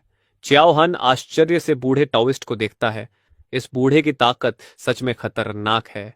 शायद यह ची ट्रेनिंग रेल्म के दूसरे स्तर तक पहुंच चुका है। इसी बीच तुम मौका देखकर एक मरी हुई चमगादड़ को छूते हो। सिस्टम तुरंत बताता है, identification, Twilight creature. Twilight creature ये लॉस्ट सोल्स एंटिटी से पैदा हुई एक दुष्ट रचना है। इसके पास बेहद तेज जबड़े और घातक जहर होता है। ये आमतौर पर झुंड में रहती है, लेकिन तेज रोशनी से बहुत डरती है। यह जानकारी पढ़कर तुम भौहें सिकोड़ लेते हो। जैसा मैंने सोचा था, यह भी लॉस्ट सोल्स एंटिटी का ही काम है। लेकिन तुम्हें सोचने का ज्यादा समय नहीं मिलता, क्योंकि तभी च्याओ हान घबराकर चिल्लाता है, हे भगवान, ये इतने ज्यादा कैसे हो सकते हैं? पता ही नहीं चला कब सामने का आसमान पूरी तरह चमगादड़ों की एक विशाल सेना से ढक गया था। हजारों हजार डेमोनिक चमगादड़ हवा में मंडरा रही थी और माहौल दम घोंटने वाला हो गया था। बूढ़े टॉयस्ट का चेहरा पीला पड़ जाता है। भले ही वह चीक कंडेंसेशन के दूसरे स्तर तक पहुंच चुका था, लेकिन इतने सारे मॉन्स्टर्स के सामने वह बस मौत की तरफ दौड़ रहा था। घबराकर वह तुम्हारी तरफ मुड़ता है। सर, यह देखकर चाओहन पूरी तरह दंग रह जाता है। एक सेकंड लेवल एक्सपर्ट इतना विनम्र कैसे हो सकता है? क्या यह लड़का तीसरे स्तर तक पहुंच चुका है? यह कैसे संभव है? इसकी उम्र ही कितनी है? लेकिन उसी समय तुम हल्की मुस्कान के साथ कहते हो, इतनी बड़ी संख्या में इविल क्रीचर्स और सब एक जगह इकट्ठा, तुम्हारी किस्मत सच में खराब है। अचानक तुम्हारे हाथ में बिजली से चमकती तलवार प्रकट होती है। अगले ही पल तुम्हारी सारी स्पिरिचुअल एनर्जी विस्फोट की तरफ फूट पड़ती है। तुम्हारा रूप ऐसा लग रहा था जैसे कोई थंडर गॉड धरती पर उतर आया हो। तुम्हारी ऑरा इतनी दबावपूर्ण थी कि सामने की चमगादड़ों की सेना एक पल के लिए जम सी गई। चाओहन यह देखकर पूरी तरह स्तब्ध रह जाता है। स्पिरिचुअल एनर्जी तो अभी अभी दुनिया में लौटी है, फिर इतनी भयानक शक्ति कैसे मौजूद हो सकती है? लेकिन तुम किसी की हैरानी पर ध्यान नहीं देते। तुम अचानक अपनी तलवार की धार पर खून की एक धार उगल देते हो, फिर तलवार उठाकर गरजते हो, मेरे खून की शपथ, मैं बिजली को बुलाता हूं ताकि मेरे सामने की सारी अंधकार को नष्ट कर दे। यह वही अल्टीमेट टेक्निक थी जो तुम्हें थंडर बीस्ट को मारने के बाद मिली थी, हेवनली थंडर पनिशमेंट। जैसे ही टेक्निक एक्टिवेट होती है, आसमान में काले बादल तेजी से इकट्ठा होने लगते हैं। एक भयानक गर्जना होती है और अनगिनत बिजली की धाराएं चांदी के ड्रैगन की तरह आकाश में नाचने लगती है। अगले ही पल आसमान चमक उठता है और कुछ ही सांसों के भीतर वह सारी चमगादड़ें बिजली की मार से राख बन जाती हैं। तुम्हारे पीछे खड़े बाकी लोग बिल्कुल पीले पड़ चुके थे।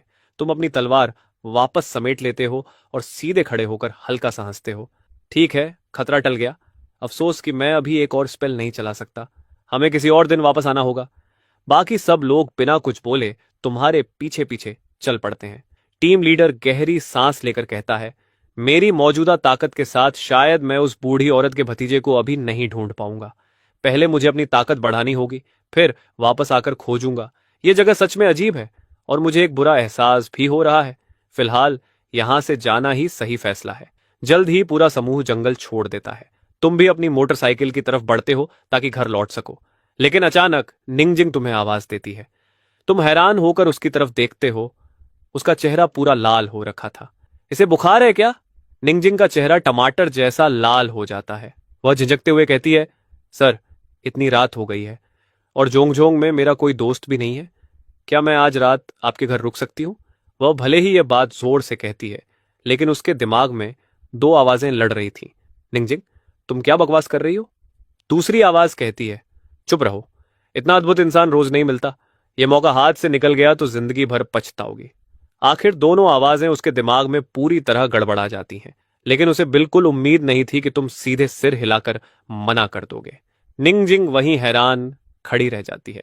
इसने इतनी साफ मना कैसे कर दिया? कितनी शर्म की बात है। तभी जैसे किसी अनजानी ताकत से मजबूर होकर वह फिर बोल पड़ती है, मैं मुफ्त में नहीं रुकूंगी। मैं आपको पैसे दूंगी, 10,000 युआन। ठीक है? जैसे ही यह शब्द उसके मुंह से निकलते हैं, उसे तुरंत पछतावा होने लगता है। गई भैंस पानी में, इतना ताकतवर आदमी क्या पैसों के लिए परेशान होगा? मैं कितनी बेवकूफ हूं। लेकिन उसे क्या पता, यह सुनते ही तुम्हारी आंखें चमक उठती हैं। भले ही तुम्हें 1 मिलियन युएन की रिवॉर्ड मिली थी, लेकिन तुमने सब विला खरीदने में खर्च कर दिए थे। इस समय तुम अभी भी लगभग कंगाल ही थे। ये 10,000 युएन सच में सही समय पर आए थे। यह सोचकर तुम गंभीर चेहरा बनाकर कहते हो, हम मुझे तुम्हारे पैसों की जरूरत तो नहीं है, लेकिन मुझे डर है कि तुम्हारे जैसी अकेली लड़की को कहीं परेशानी ना हो जाए। चलो बैठो। निंगजिंग खुशी से उछल पड़ती है। सच में ये तो कमाल है। धन्यवाद बॉस,